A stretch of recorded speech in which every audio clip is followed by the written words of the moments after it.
Ya, jadi itu yang kita pakai sebagai acuan. Maka itu banyak perjanjian yang melanggar ini karena mereka tetap ngotot pakai USD.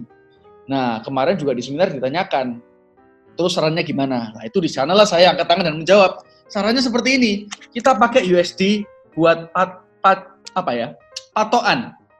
Ya, kita tetap transaksi pakai rupiah, tapi nilai rupiah yang dibayarkan itu dihitung berdasarkan USD. Dan USD harus kita punya patokan yang jelas, yakni misal nilai beli BCA, nilai jual BCA, nilai beli Mandiri. Nah, seperti itu. Ya, atau mungkin bank asing, terserah. Tapi yang penting kita nggak melanggar kan? Ya, ini namanya celah hukum ya. Kita tidak melanggar. Kestabilan tetap terjaga dengan adanya transaksi berpatokan pada dolar, tapi mata uang tetap kita rupiah. Jadi demand untuk rupiah juga nggak rusak. Nah, untuk dampaknya ke bisnis ya pasti lebih enak lah ya. Orang bisnis kan quid pro quo, maunya win-win solution, sama-sama profit. Nah, tentunya kepastian itu merupakan hal yang sangat dicari. Maka itu ini merupakan pilihan yang bagus. Tapi untuk dampak terhadap perekonomian negara, karena itu dia kalau menurut saran saya ya, dia tetap pakai rupiah harusnya nggak berdampak.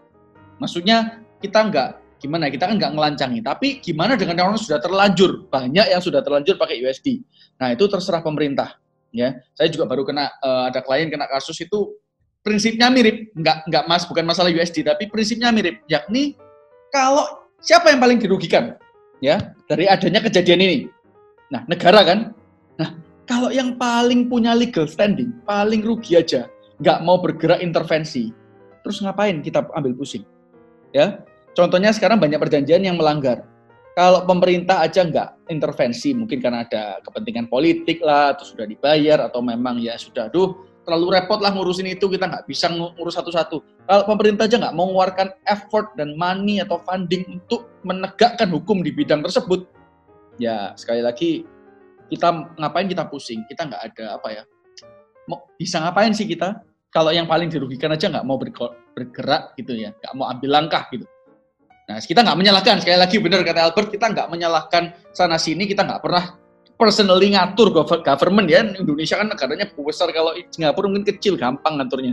Nah, tapi ya intinya itu, kalau sampai yang paling dirugikan aja nggak mau gerak ya kita nggak menyalahkan siapa-siapa, ya udah, kita prinsip hukum perdata aja. Kalau memang nggak ada yang punya legal standing aja nggak gugat, ya kita ngapain mempermasalahkan. Intinya seperti itu sih, Pak Vincent. Oke, mungkin ini gimana nih? Masih kuat gak, Bert? Ada 4 pertanyaan lagi. Kuat gak apa-apa ya?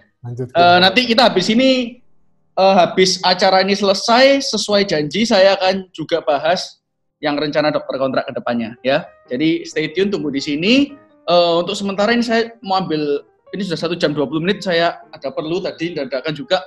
Sebentar aja, mungkin 5 menit saya tinggal. Niken tolong ambil alih ya. Niken, nah ini administrator yang baru kita. Niken, untuk bacakan pertanyaan. Nah, ya. Nah Niken, kamu tolong ambil alih ya untuk 5 menit ini. Tunjuk 4 orang ini, yang Pak Tony, Pak Fajar, Pak Fred, dan Bu Filivi untuk bertanya. Nanti 5 menit lagi saya kembali, oke? Oke, thank you ya. Sabar di sini ya. Ya, boleh lanjut pertanyaan selanjutnya. Mungkin Pak Tony bisa bertanya.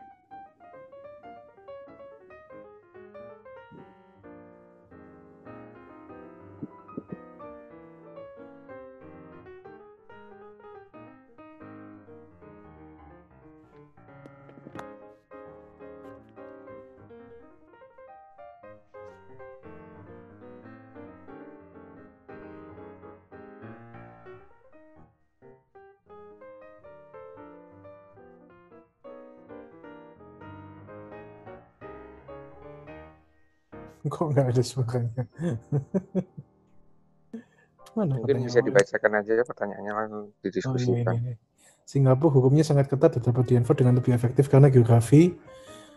Singapura hukumnya ketat, bisa di-enforce karena geografi, tapi sisi bisnis dimudahkan. Bahkan Singapura sekarang nomor 1 dalam EODB. Terus pertanyaannya mana? Pokoknya ada nggak? Kalau nggak ada, di skip aja ya. Oh iya, kayaknya nggak ada. Gitu. Iya, coba di skip aja deh. Yang lain aja.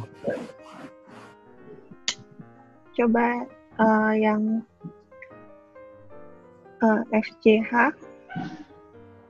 Apakah dengan kondisi dolar di mana Amerika terus mencetak uang dan utang US yang besar, apakah ada kemungkinan besar dolar Amerika suatu saat akan hancur? Dan jika dolar hancur, bagaimana dengan kondisi rupiah dan bagaimana antisipasi kita untuk menghadapi kondisi seperti ini? Apakah membeli mata uang lain selain dolar? Oke, itu saya jawab ya. Jadi, apakah dolar rupiah? Apakah US dollar akan hancur? Iya, akan. Honestly speaking, kayak kemungkinan dia akan hancur itu lebih tinggi daripada kemungkinan dia nggak hancur. Dan opsi itu cuma ada dua, yaitu mata uang lain yang menggantikan US, possibly China, tapi ini awalnya saya mikir China, tapi sebelum saya riset ke China itu ternyata itu utangnya banyak dan ekonominya rapuh. Harusnya nggak mungkin.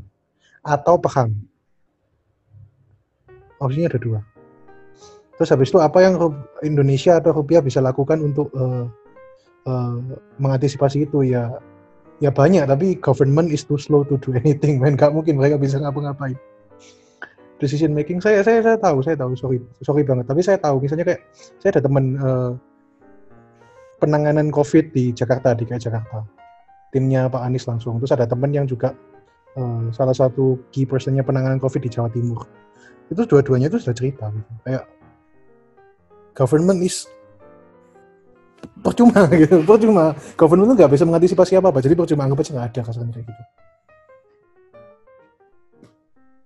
COVID mau kayak safety net, penghasilan dan lain-lain itu government itu. Jadi kalau pertanyaannya apakah government bisa mengantisipasi, ya jawaban saya enggak.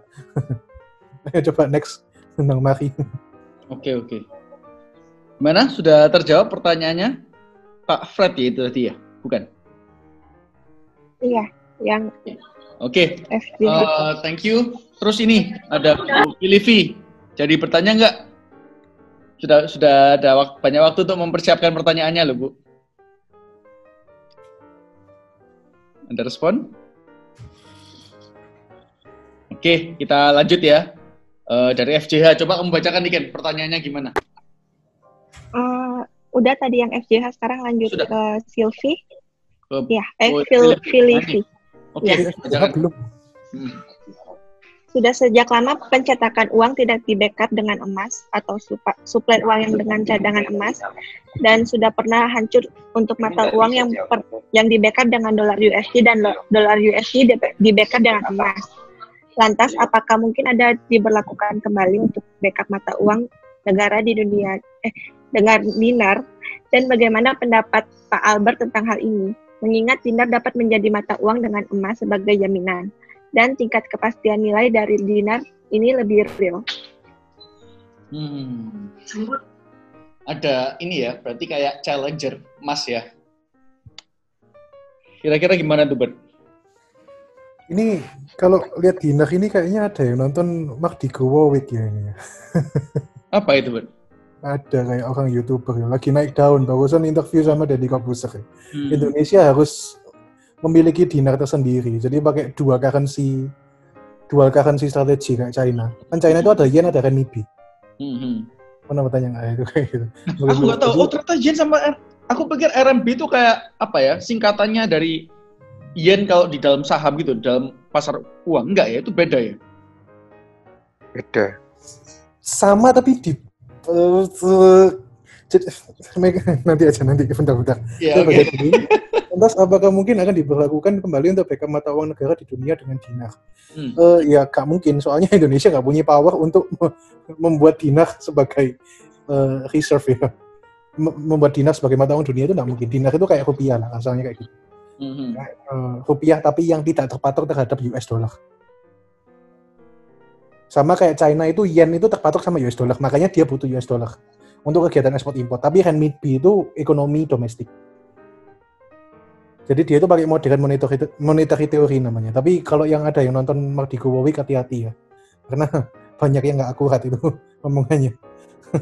Sangat-sangat naik daun. Sangat banyak yang senang. Kalau dengar itu pasti karismanya tinggi, tapi hati-hati itu agak benar. Itu membuktikan ya bahwa viral itu nggak langsung atau figur otoritas itu nggak membuktikan bahwa omongannya itu pasti berdasarkan fakta dan atau landasan hukum atau landasan fakta yang benar ya. Itu nanti ada di buku kedua saya itu. Jadi jangan mudah tertipu. Intinya gitulah ya.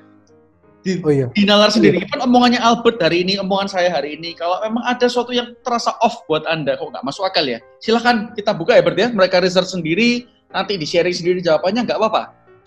Nah, kalau orang yang sudah mulai otoritatif ya, otoritarian, kalau wah harus percaya omongan saya, nah itu perlu dipertanyakan malah. Kalau nggak boleh tanya, itu malah dipertanyakan. Jadi cek sendiri buat kalian mana yang masuk akal, gitu ya. Terus ada lagi nggak ya? Oke, sudah habis ya. Oke, thank you semua buat diskusinya, sangat menarik, sangat ada lagi apa? Ada satu yang kelewatan. Mana? Frederick namanya.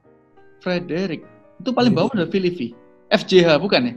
FJH sama Frederick belum sih, atasnya FJH. Tadi salah baca soalnya. Tadi ini Frederick mohon izin bertanya. Kalau emas kira-kira harga ya bakal turun nggak? Terus berapa kira-kira jika turun? Nah itu pertanyaan terakhir. Nggak mungkin turun. Nggak mungkin turun ya? Oke, saya kira sudah menjawab semua. Thank you buat diskusinya hari ini, sangat menantang ya. Ini menantang apa ya? Posisi zona nyaman kita lah. Dari segi hukum mungkin kita jarang lah, nggak setiap hari kita mikirin hal-hal seperti ini, tapi dengan adanya kita diekspos dengan pengetahuan seperti ini di dalam forum hukum kita, itu membuat kita terbuka matanya. Ya, jadi kita bisa melihat kondisi dunia yang seperti ini dan mungkin bisa mengambil kesempatan karena kita di sini juga pasti dirugikan. Jadi kalau kita mau survive kita juga harus ambil kesempatan. Ya, kesempatannya gimana, bentuknya seperti apa itu mungkin tergantung dengan bisnis kalian. Kalau mau konsultasi dengan Albert bisa silakan, mungkin nggak apa-apa ya Bert ya, lewat grup atau kalau nggak keberatan lewat DM. Tapi kalau saya sih prefer grup. Pertama supaya privasi masing-masing berbicara nanti nggak terganggu. Kedua juga supaya yang lain menikmati. Karena ilmu-ilmu seperti ini kadang Anda nggak tahu ya. Kita mungkin di grup yang aktif cuma berapa 20%, tapi kita nggak tahu. Mungkin yang 80% ini juga diam-diam menyimak dan mungkin terselamatkan bisnisnya atau menambah pengetahuannya dengan menyerap pembicaraan kita gitu. Jadi biar juga dibaca orang lain, dinikmati juga. Thank you Albert buat presentasinya. Mungkin kalau ada yang mau PPT-nya bisa dikirim Bert. Kalau nggak keberatan ke dalam WA group ya. Oke, ini kalau yang sudah mungkin ada acara bisa live. Ini saya sekarang mau, ini sesuai dengan janji ya. Saya mau ngomongin masa depan dokter kontrak. Ya, saya izin pamit ya. Nggak apa-apa ya. Tuh, Bert, kamu pamit dulu ya. Ada meeting soalnya. Oke, ya nggak apa-apa. Bert, thank you ya buat itu. Jangan kapok-kapok isi di sini ya. Nanti kalau ada bencana dunia ini lagi, kita akan undang kamu untuk menjelaskan supaya kita ini juga nggak buta ya. Ya, siap. Oke, thank you Bert ya, thank you. Oke, thank you. Bye, see you.